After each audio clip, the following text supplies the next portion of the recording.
ఈ సాయంత్రం చల్ల పొద్దున దేవుని మెల్లని స్వరాన్ని విందాము. చాలా ప్రశాంతంగా ఉంది ఈ ఊరు. సంతోషం. ఎలాంటి మైకుల శబ్దాలు లేకుండా ప్రశాంతంగా ఉంది. సంతోషం. మంచిది. బైబిల్ గ్రంథములో హెబ్రీ పత్రిక 11వ అధ్యాయం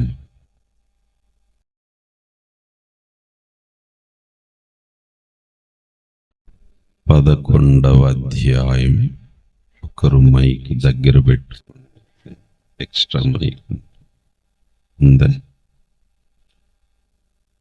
5-6 వచనాలు చదవచ్చు. హెబ్రీ పత్రిక 11వ అధ్యాయం. విశ్వాసమును బట్టి చూడండి, పేజీ నంబర్ 207 క్రొత్త నిబంధనలో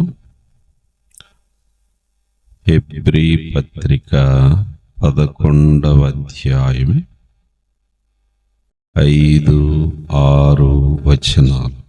విశ్వాసమును బట్టి హనోకు మరణము చూడకుండానట్లు కొనిపోబడెను. అతడు కొనిపోబడక మునుపు దేవునికి ఇష్టుడై ఉండినని సాక్ష్యం పొందెను. కాగా దేవుడు అతన్ని కొనిపోయాను గనుక అతడు కనబడలేదు.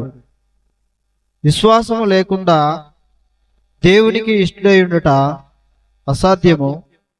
దేవుని యొద్దకు వచ్చువాడు ఆయన ఉన్నాడనియు తన్ను వెతుకు వారికి ఫలము దయచేయువాడనియు నమ్మవలెను గదా.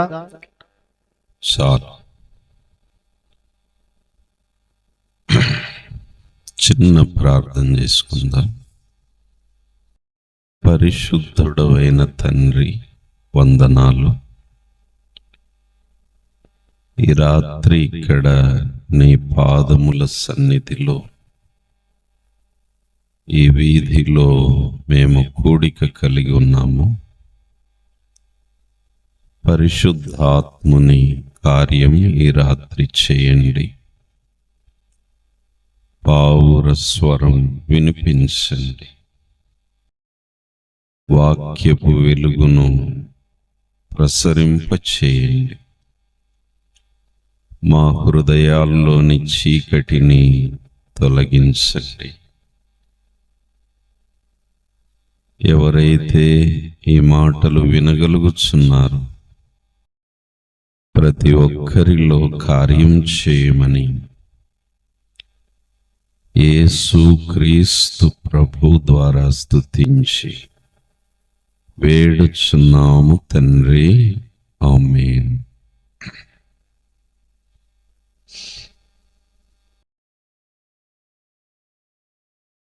చదువబడిన భాగములో ఒక మాట,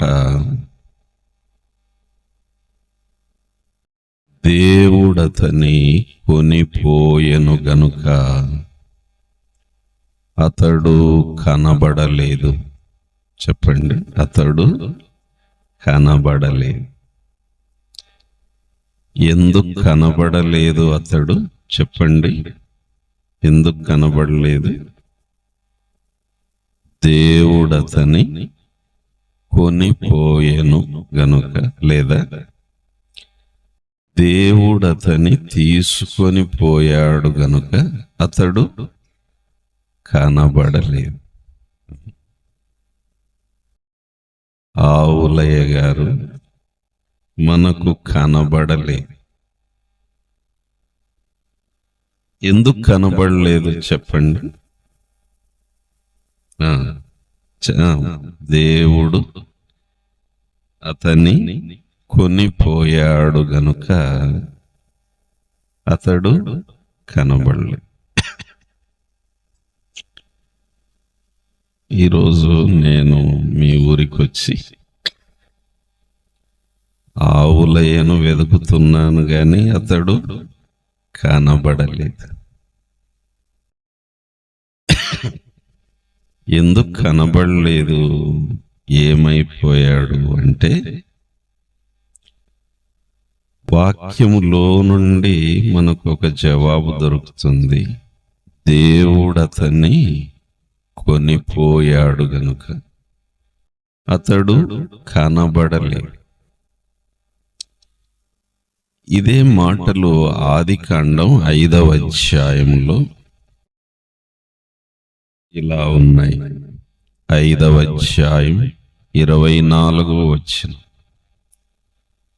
హానోకు దేవునితో నడిచిన తరువాత దేవుడతని తీసుకొని పోయెను గనుక అతడు లేకపోయెను. ఈ మాటలు బాగా గమనించి అది ఆఫ్ చేసి చల్లని ఫ్యాన్ మా వింటున్నారా? ఇక్కడేం రాయబడింది? దేవుడతని తీసుకొని పోయెను గనుక అతడు లేకపోయెను. ఈ మాటలు గమనించాలి. యేసుక్రీస్తు ప్రభువును నమ్మిన బిడ్డల జీవితాల్లో ఆయన అనుమతి లేకుండా ఏమీ జరగదు. ఏదైనా జరిగిందంటే ఒక ఉద్దేశము అందులో ఉంటుంది. ఏమండి, ఇంకా మనము బాగా గ్రహించాల్సిన విషయం ఏంటంటే, ప్రతి భక్తుని మరణములో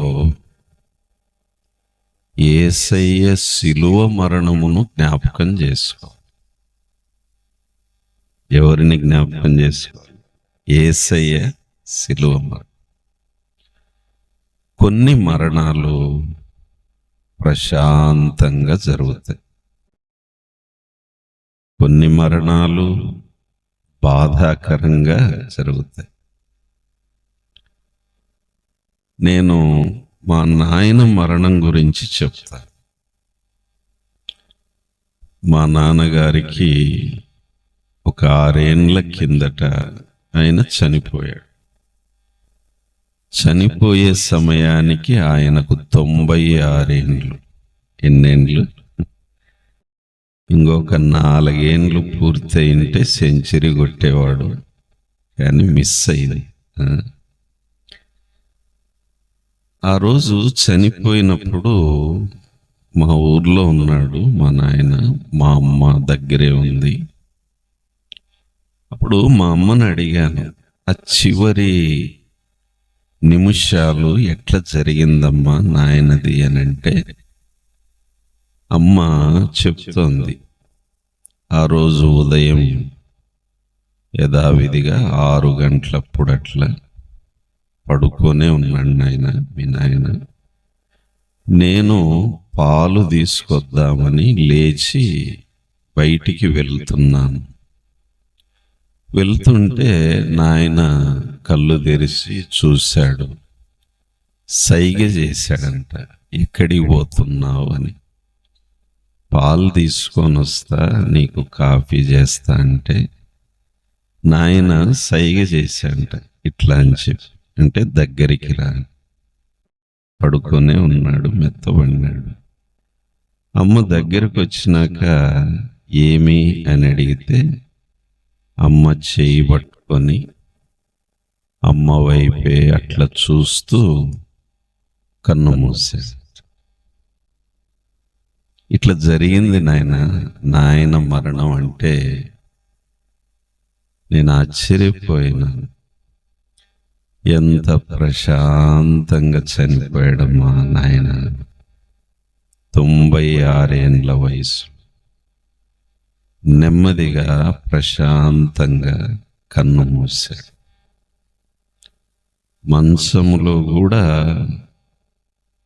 ఎక్కువ రోజులు పడి ఉండే అవకాశం కూడా లేకుండా, ఒక్కరోజు కూడా లేకుండా తన పనులు తాను చేసుకుంటాడు. ఆ రోజు మాత్రం అలా అమ్మ వైపు ఒకసారి చూసి చేయి పట్టుకొని అట్లే కళ్ళు మూసాడు. ఎంత ప్రశాంత మరణం! ఆ ఊర్లో ఆ మరణం గురించి విన్న వాళ్ళందరూ ఎంత మంచి చావు అని వారు అన్నారు. సరే, అది దేవుని చిత్తం. సరే, కొన్ని మరణాలు బాధాకరంగా ఉంటాయి, దుఃఖకరంగా ఉంటాయి.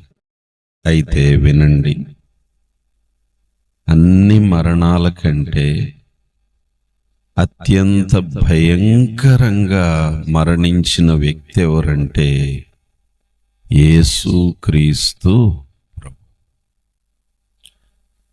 ఆయన మరణం ఎవరికి రాకూడదనిపిస్తుంది. మామూలుగా ఆయనలాగా ఎవరు చనిపోకూడదనిపిస్తుంది.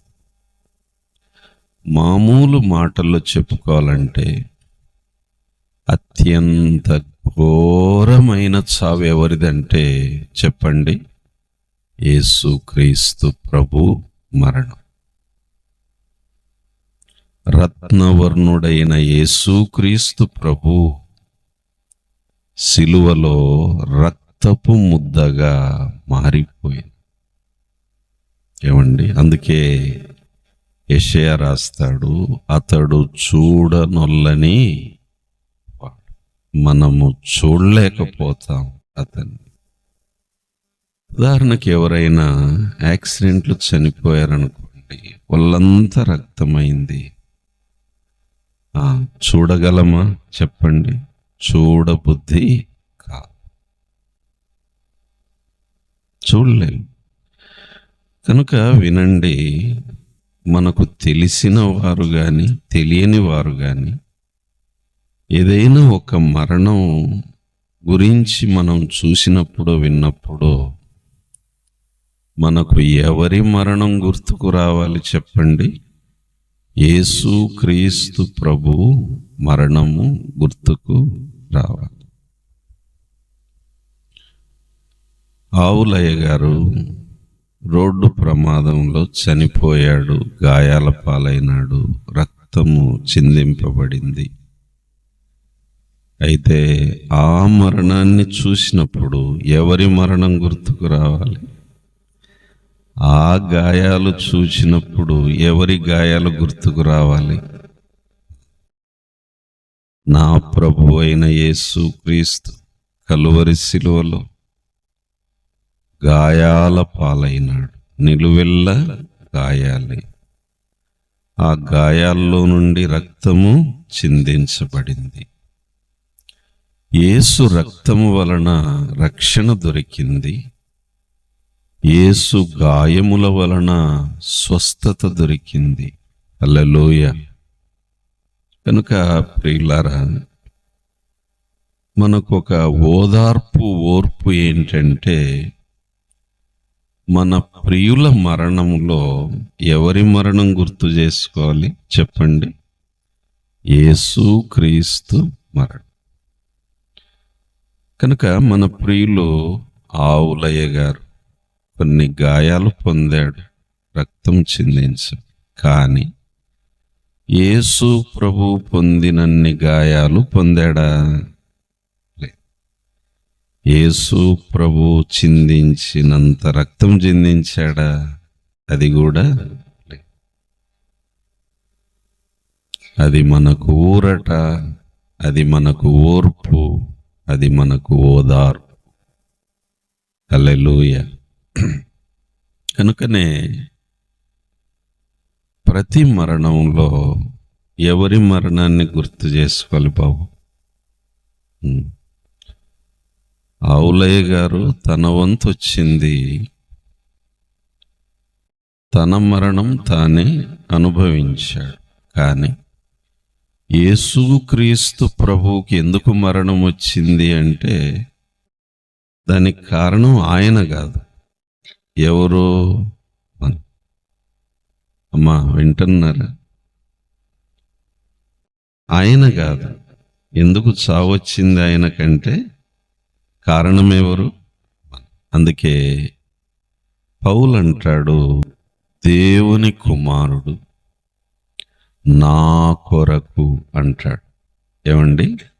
నా కొరకు ఆయన తన ప్రాణమును అర్పించాడు.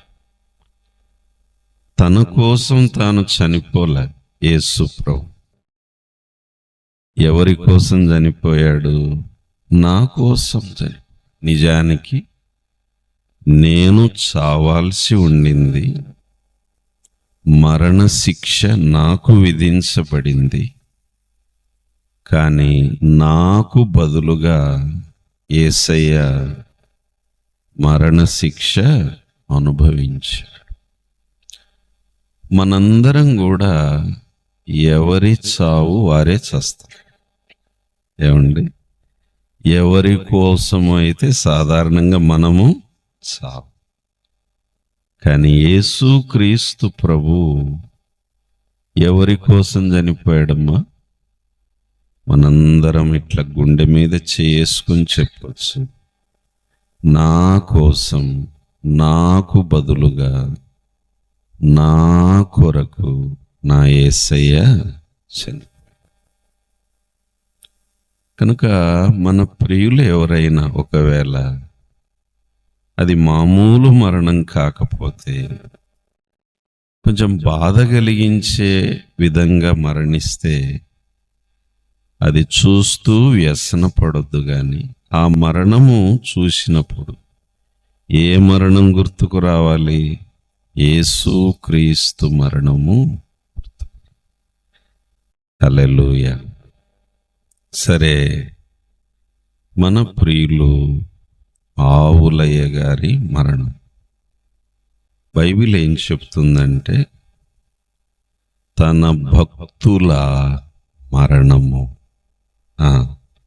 యెహోవా దృష్టికి విలువైనది. ఏం బాబు, ఎక్కడుంది ఆ మాట? కీర్తనల గ్రంథం ఒకసారి చూద్దాం. కీర్తనల గ్రంథం, కీర్తనలు 116, 15. యెహోవా భక్తుల మరణము ఆయన దృష్టికి విలువగలది. మా వినాలి మాట. అది విలువైన మరణం. చెప్పండి, విలువైన మరణం. తన భక్తుల మరణం విలువైన మరణం. కనుక ఎవరైతే యేసుక్రీస్తు ప్రభు దగ్గర తమ పాపములు ఒప్పుకొని ఆయన రక్తంలో కడుగబడతారో, ఆయన కొరకు జీవిస్తారో, వారు ఏ కారణం చేత చనిపోయినా ఆయన సెలవు లేకుండా జరగదు, ఆయన అనుమతి లేకుండా జరగదు.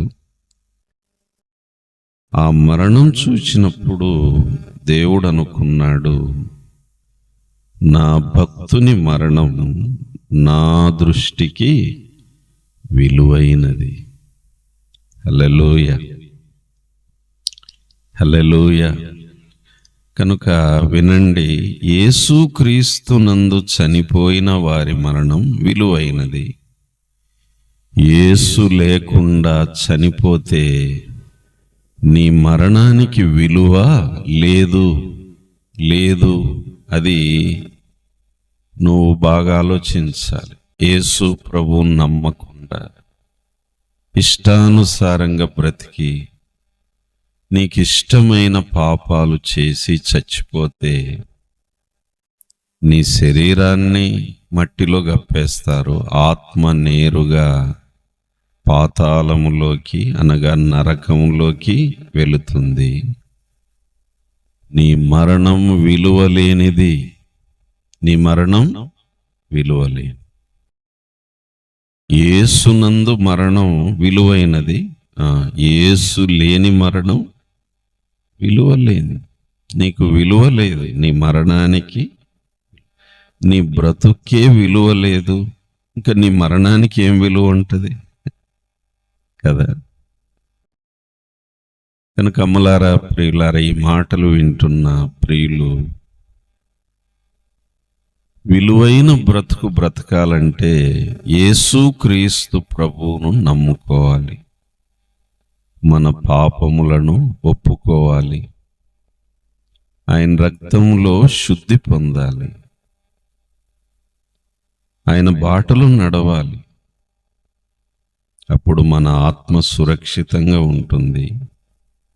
ఏ క్షణాన చనిపోయినా, ఏ కారణంతో చనిపోయినా, ఏ విధంగా చనిపోయినా ఆ మరణం విలువైనది.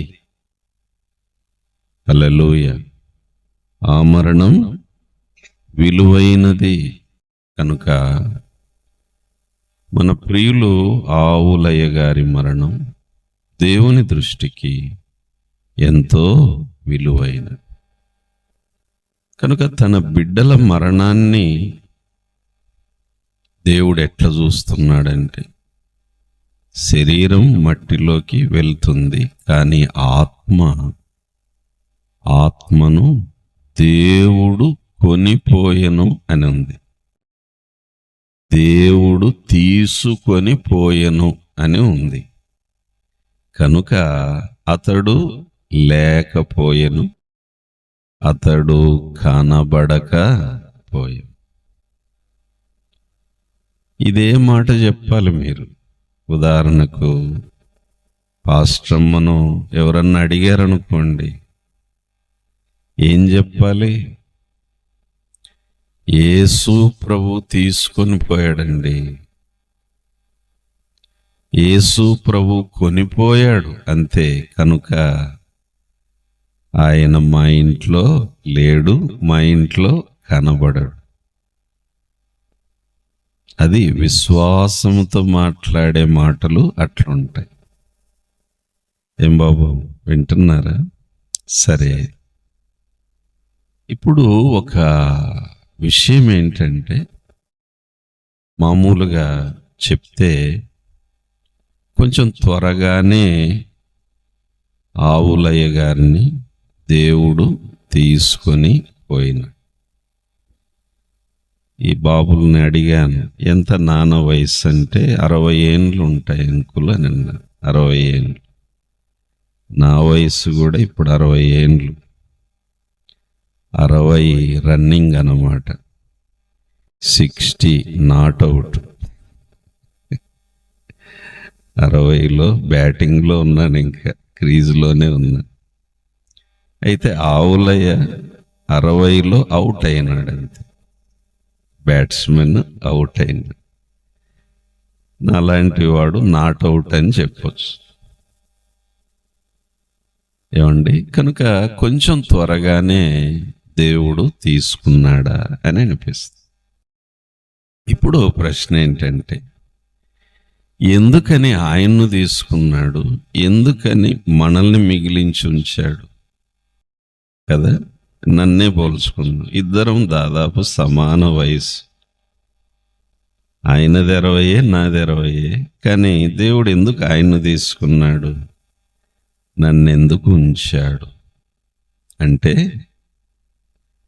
ఎందుకు ఆవులయ్యను తీసుకున్నాడో ఒక 3 కారణాలు బైబిల్లో నుండి మనం పట్టుకోవడానికి ప్రయత్నం చేద్దాం. హల్లెలూయా! ఈ రాత్రి దేవుడు మాట్లాడుతున్నాడు, పరిశుద్ధాత్ముడు మాట్లాడుతున్నాడు. ఈ మాటలు మనల్ని ఆదరించునుగాక. రండి, మొదటి కారణం, దేవుడు ఆవులయ్య గారిని ఎందుకు తీసుకొని పోయాడు, కొనిపోయాడు అంటే, యెషయా గ్రంథము 57వ అధ్యాయం. 57వ అధ్యాయం మొదటి 2 వచనాలు దయచేసి ఒకరు మైక్లో చదవండి. యెషయా గ్రంథం 57వ అధ్యాయం మొదటి 2 వచనాలు మైక్లో. నీతిమంతులు నశించుట చూసి ఎవరునూ దానిని మనసున పెట్టరు. భక్తులైన వారు తీసుకొని పోబడుచున్నారు. కీడు చూడకుండా నీతిమంతులు కొనిపోబడుచున్నారని ఎవనికి తోచదు. వారు విశ్రాంతిలో ప్రవేశించుచున్నారు. తమకు చూటిగానున్న మార్గమున నడుచువారు తమ పడకల మీద పరుండి విశ్రమించుచున్నారు. చాలు. మొదటి కారణం, ఆవులయ్య గారిని దేవుడు ఎందుకు కొనిపోయాడు అంటే కీడు చూడకుండా కొనిపోయాడు. చెప్పండి, కీడు చూడకుండా కొనిపోయాడు. యేసు ప్రభు ఒక మాట అన్నాడు, ఏనాటి కీడు ఆనాటికి సాలును. ఈ లోకంలో ఎన్ని రోజులు బ్రతికితే ప్రతిరోజు ఏం చూడాల్సి వస్తుందండి? కీడు చూడాల్సి వస్తుంది. దాదాపు మనందరికీ సెల్ ఫోన్లు ఉన్నాయి.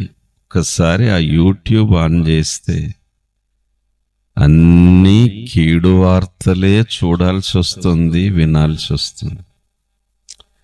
నిజంగా ఆ వార్తలు చూస్తున్నప్పుడు, వింటున్నప్పుడు ఇంకెన్ని ఘోరాలు చూడాలనో, ఎన్ని నేరాలు చూడాలనో ఈ లోకంలో అని అనిపిస్తుంది.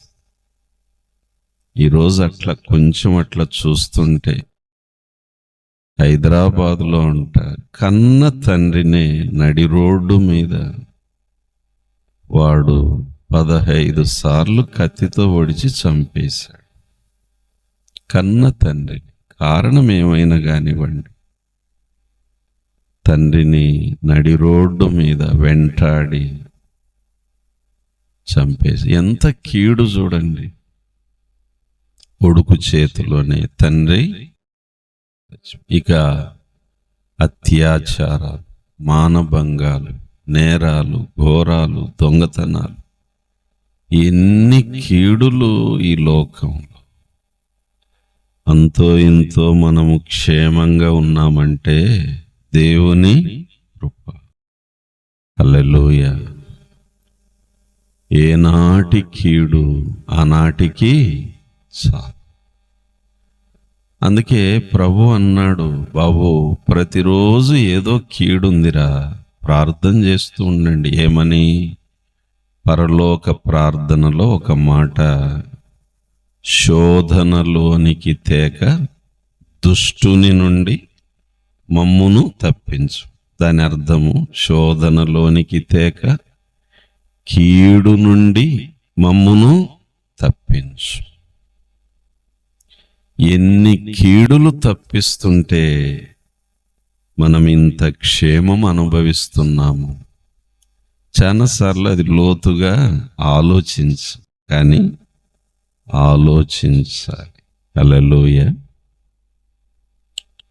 సరే, ఆ రోజు ఆగస్టు 8వ తారీఖు అనుకుంటాను, పోయిన సంవత్సరం ఆవులయ్య కీడు అనుభవించాడు, మరణించాడు. కానీ ఆయన ధన్యత ఏంటంటే ఆ రోజు నుండి ఇక ఏ కీడు ఈ లోకంలో చూడకుండా దేవుని చేత కొనిపోబడి తాను వెళ్ళిన పరలోకంలో అంతా మేలే చూస్తున్నాడు. హల్లెలూయా. అంతా మేలే చూస్తున్నాడు. మేలే మేలే మేలు. కానీ ఈ లోకంలో అంతా కీడే కీడే కీడే. దేవుడు ఎందుకు తీసుకుపోయాడంటే బహుశా ఆవులయ్య రాబో దినాల్లో జరిగే కీడులు నువ్వు చూడలేవు నాయనా, కనుక వద్దురా, ఈ లోకంలో వద్దు, రాపోదామని చెప్పి తీసుకుపోయాడు. హల్లెలూయా. అర్థం చేసుకోవడానికి ప్రయత్నం చేద్దాం. ఇది మనకు ఆదరణ. హల్లెలూయా. కనుక మొదటి కారణం, దేవుడు ఎందుకు ఆవులయం తీసుకుని పోయాడంటే కీడు చూడకుండునట్లు తీసుకొని పోయాడు. రెండో కారణం ఎందుకు దేవుడు తీసుకుపోయాడంటే కష్టము అనుభవించకుండునట్లు దేవుడు తీసుకొని పోయాడు. రెండో కారణం. రండి లూకా సువార్త 16వ అధ్యాయం. లూకా 16. ఇందులో మనకు తెలిసిన సంఘటన మనం చూస్తాం. ధనవంతుడు, లాజరు ఒకే ఊర్లో ఉన్నారు, కానీ ఇద్దరు చనిపోయారు. ఏమండి, అతడు ధనవంతుడు, ఇతడు దరిద్రుడు. కానీ మరణం ఇద్దరిని సమానం చేసింది. కనుక ఎంత గొప్పవారైనా, ఎంత దరిద్రులైనా ఒక విషయంలో లైన్లోకి వస్తారు. దేని విషయము? మరణం. మరణానికి హెచ్చు తగ్గులు లేవు, మరణానికి పక్షపాతం లేదు. రాజైనా పేదైనా సమయం వస్తే కనికరం లేకుండా తీసుకొని పోతు. సరే, తర్వాత అసలు కథ మొదలైంది. లాజరు చనిపోయాడు.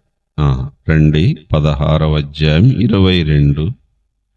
ఆ దరిద్రుడు చనిపోయి దేవదూతల చేత అబ్రాహాము రొమ్మున ఆనుకొనుటకు కొనిపోబడెను. ఏమండి, కొనిపోబడి. ఎంత మంచి మాట అండి.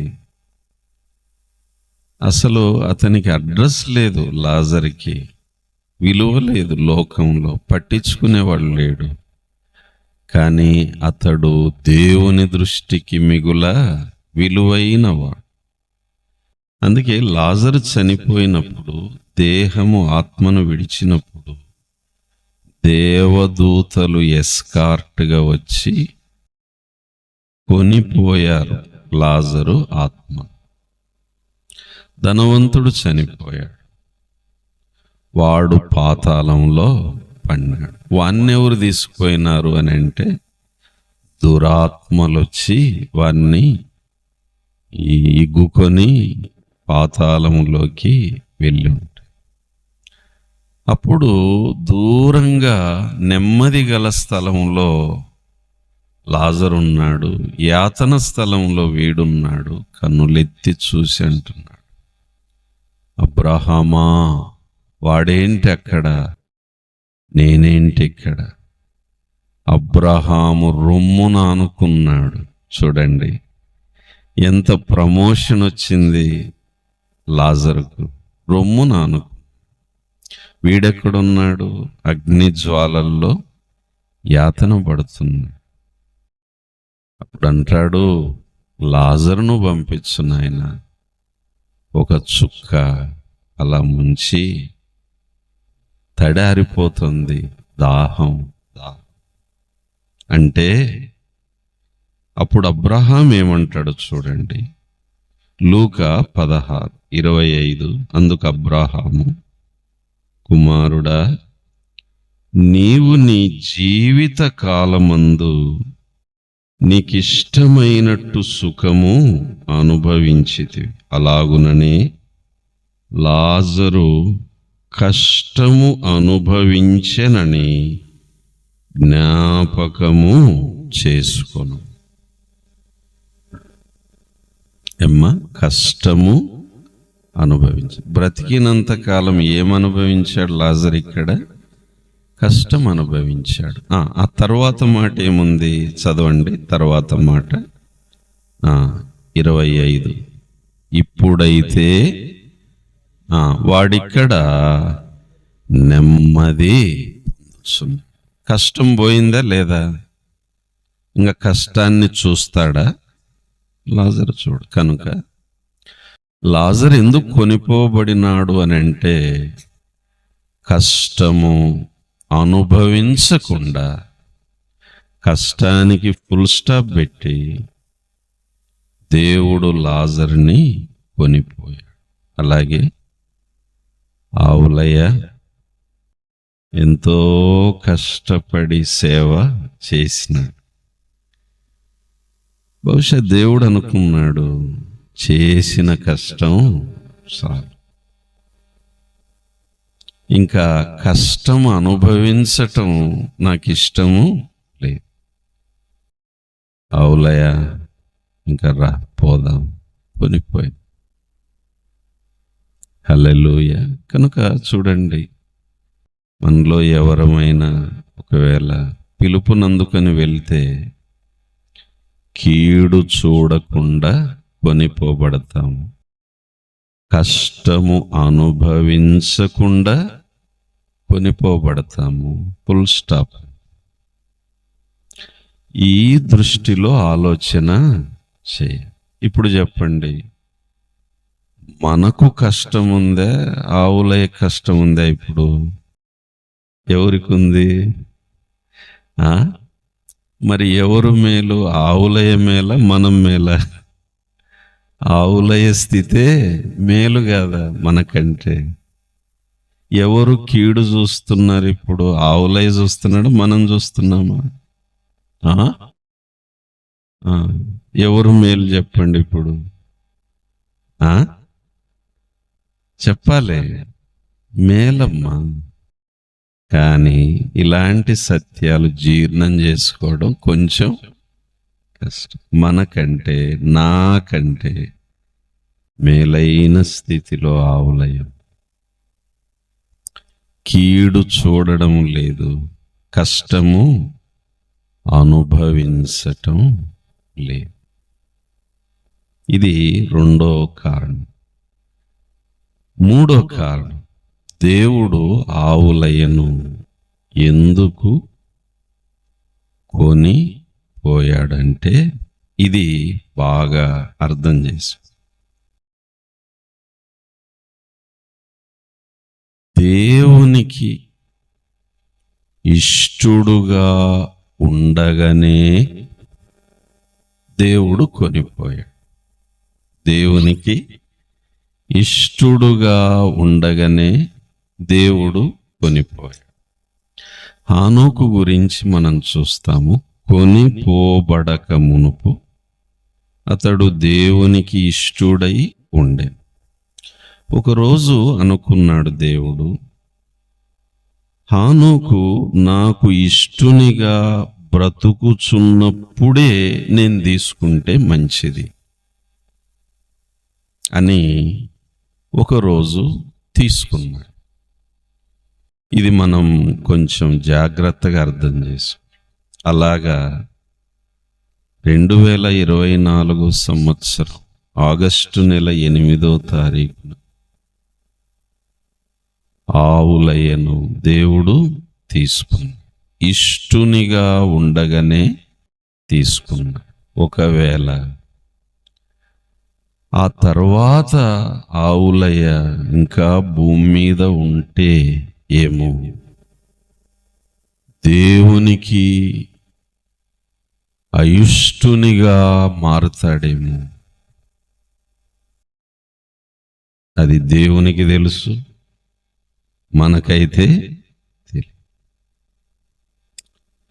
దేవునికి ఇష్టుడుగా ఉండగానే ఆవులయ్యను కొనిపోయాడు. అది మూడో కారణం. అయిష్టునిగా మారక ముందే దేవుడు కొనిపోయాడు. ప్రియులారా, ఒక ఉదాహరణ బైబిల్లో చెప్తాను. హిజ్కియా అని ఒక భక్తుడు ఉన్నాడు. 39 ఏండ్ల వయస్సులో 38 ఏండ్ల వయసులో క్యాన్సర్ రోగం వచ్చింది ఆయనకి అనుకుందాం. ఏం చేశాడు? యెషయా వచ్చి చెప్పాడు, ఇల్లు సర్దుకొనైనా ఇంకా అయిపోయింది నీ కథ. హిజ్కియా ఏం చేశాడు? వెక్కి వెక్కి ఏడ్చాడు, సరే, దేవుడు కనికరించి ఇంకో 15 ఏండ్ల ఆయుష్ పొడిగించాడు. ఆ చరిత్ర చదివితే ప్రియులారా, ఆ మిగిలిన 15 ఏండ్లు, దేవుడు పొడిగించిన 15 ఏండ్లు దేవునికి అయిష్టునిగా బ్రతికాడు హిజ్కియా. ఆ చరిత్ర చదివినప్పుడు నాకు అనిపించింది, 38 ఏండ్ల వయస్సులోనే క్యాన్సర్తోనే చచ్చిపోయింటే ఎంత మంచి సాక్ష్యం మిగిలి ఉండేది హిజ్కియా. దేవుడు కనికరించి 15 ఏండ్లు ఇస్తే ఆ 15 ఏండ్లను ఎంత సద్వినియోగం చేసుకోవాలి. బహుశా దేవుడు అనుకున్నాడేమో, 15 ఏండ్లు ఎందుకు పొడిగిచ్చానా హిజ్కియాకు. ఆ మిగిలిన జీవితం, ఆ 15 ఏండ్ల జీవితం దేవునికి ఇష్టంగా బ్రతకలేకపోయినాడు హిజ్కియా. సరే, ఆ 15 ఏండ్లలో కొడుకును కన్నాడు, అని పేరు మనష్షే. వాడు తరువాత రాజైనాడు. వాడు దేవుని ప్రజలను పరిపాలించిన రాజుల్లో అందరికంటే దుర్మార్గుడైన రాజు. హిజ్కియా ఎంత భక్తిపరుడో వీడంతా భక్తిహీనుడు. బహుశా ఆ ప్రజలు వీడి పాలనలో అనుకుని ఉంటారు, ఎలాంటోడి కడుపున ఎలాంటోడు పుట్టినాడు నాయనా వీడు, మనకు శని అయిపోయినాడు, దరిద్రమైపోయినాడు. హిజ్కియా వీణ్ణి కనకపోయింటే బాగుండు కదా, 38 ఏండ్ల వయసులో ఆ క్యాన్సర్తో చచ్చిపోయింటే ఎంత బాగుండు. వీని పీడ మనకుండేది కాదు కదా. ఇదొక ఉదాహరణ. కొన్నిసార్లు మనకు మరణ భయం పట్టుకుంటుంది. ఏమడుగుతాం? ప్రభువా, భార్య పిల్లలు ఏమైపోవాలి నాయనా, దిక్కులేని వాళ్ళు అవుతావు, ఆయుష్ పెంచుతండి అంటే, సరే నీ ఏడుపు చూసి పెంచుతాడు. పెంచితే ఎట్లా బ్రతకాలి మనము చెప్పండి? ప్రతి దినాన్ని ఒక వరంగా భావించి దేవుని యందు భయభక్తులు కలిగి దేవునికి ఇష్టలముగా బ్రతకాలి.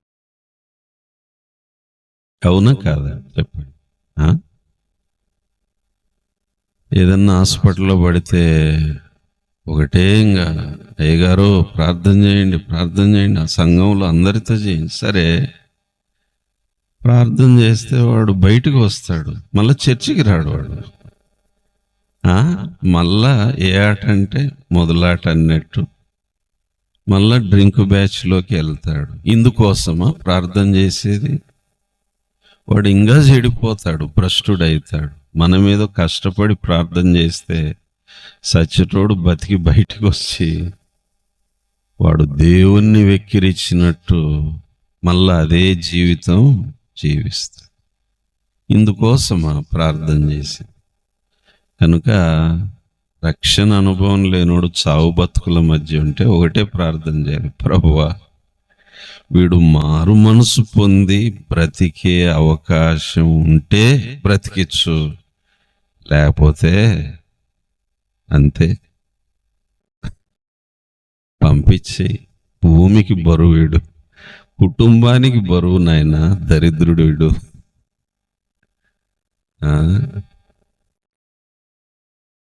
హిజ్కియా ప్రార్థన చేశావు, సరే, దేవుడు కనికరించాడు. 15 ఏండ్లు ఇస్తున్నాను రా అన్నాడు. ఆ 15 ఏండ్లు ఎంత జాగ్రత్తగా బ్రతకాలి. ఆ మిగిలిన 15 ఏండ్లు దేవునికి మహిమకరంగా అయితే లేవు. కనుక ఆ చరిత్ర చదివినప్పుడు అర్థమవుతుంది, హిజ్కియా దేవునికి ఇష్టునిగా ఉండగానే తీసుకొని పోయింటే ఎంత బాగుంది. కనుక మనకు తెలియదు ప్రియులారా, ఆవులయను దేవుడు తనకు ఇష్టునిగా బ్రతుకుచున్నప్పుడే ఏం చేశాడు? తీసుకొని పోయాడు. ఏమో రేపెట్ట బ్రతుకుతాము, నీ సంగతి తెలియదు, నా సంగతి తెలియదు. కనుక మనం ఒక ప్రార్థన చేయాలి. ప్రభువా, నేను నీకు ఇష్టునిగా బ్రతుకుచున్నప్పుడే నన్ను తీసుకో.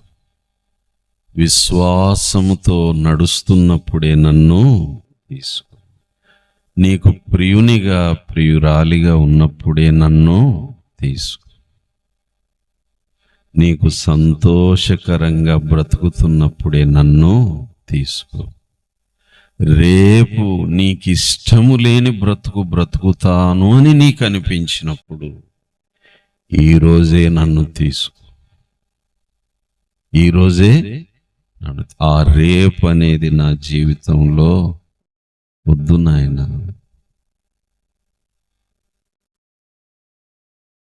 కనుక ఆవులయ్యను దేవుడు ఎందుకు కొనిపోయాడు అంటే ఒక 3 కారణాలు. కీడు చూడకుండా కొనిపోయాడు,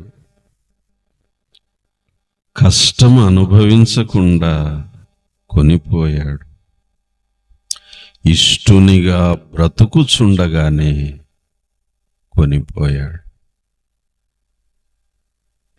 దేవుడు అతని కొనిపోయెను గనుక అతడు లేకపోయెను, అతను కనబడలే. హల్లెలూయా. కనుక ఆవులయ మరణం దేవుని దృష్టికి మిగుల విలువ. ఈ మాటల చేత ఈ కుటుంబం ఆదరింపబడునుగాక, ఈ సంఘము ఆదరింపబడును. ఇప్పుడు మన కర్తవ్యం ఏంటి? ఏమండి, పౌలు అంటాడు, నా బ్రతుకు మూలముగానైనా సరే, నా చావు మూలముగానైనా సరే, నా శరీరమందు క్రీస్తు ఘనపరచబడాలి, మహిమపరచబడాలి. కనుక ఈ రాత్రి ఒక తీర్మానం చేసుకుందాం. ప్రభువా, ఆవులయ్య గారిని తీసుకున్నావు, నన్ను ఇంకా ఉంచా. ఎందుకు ఇంకా ఉంచావో నీ ఉద్దేశము నాకు తెలియపరచు. నా మార్గములను విడిచి, నా పాపములను విడిచి ఒప్పుకొని నీ రక్తంలో కడుగబడి ఈ దినము నుండి నీకు ఇష్టునిగా, నీకిష్టురాలిగా నేను బ్రతుకుతా. నా మట్టుకైతే బ్రతుకుట క్రీస్తే, చావైతే లాభం. అటువంటి తీర్మానంతో మిగిలిన కాలం బ్రతుకుదాం. దేవుడట్టి తీర్మానములో మనల్ని నడిపించునుగాక. ఆమేన్. ప్రార్థన చేసుకుందాం. ప్రార్థన చేసుకుందాం.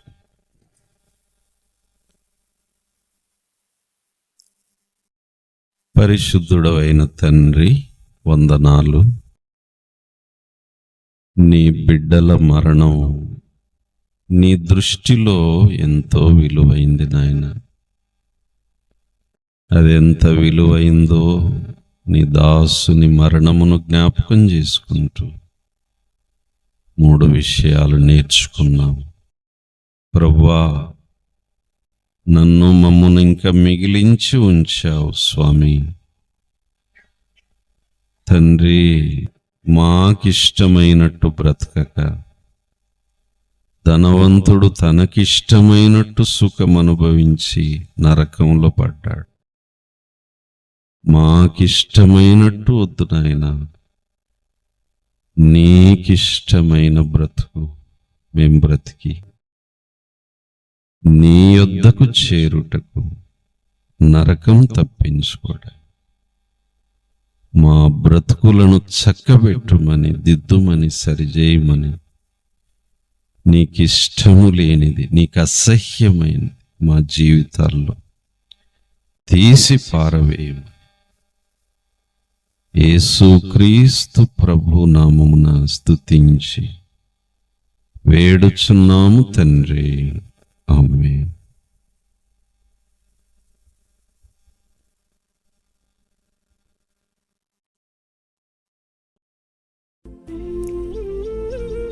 మా నాన్నగారు చనిపోయారు, ప్రభు దగ్గరికి వెళ్ళిపోయారు. ఈ భూమి మీద ఉన్న ప్రతి మనిషి భూమిని విడిచిపెట్టి వెళ్ళిపోవాల్సిందే. ధనవంతుడు చనిపోయాడు, ధనము ఆయన్ని కాపాడలేకపోయి. సిరి సంపదలు పరలోక రాజ్యం చేర్చలేకపోయాయి. మనకున్న పేరు ప్రఖ్యాతులు ఏది మన పరలోక రాజ్యం చేర్చలేదు. ఏదో అటువంటి పరిస్థితి నీ దరి చేరితే నీ గురి ఏమిటో ఆలోచించగలుగుతావు. ఒక క్షణం, మంటి నుండి పుట్టినవాడా ఎందుకు ఈ తొందర, ఏమి సాధించాలని ఎందుకు ఈ భ్రాంతిరా,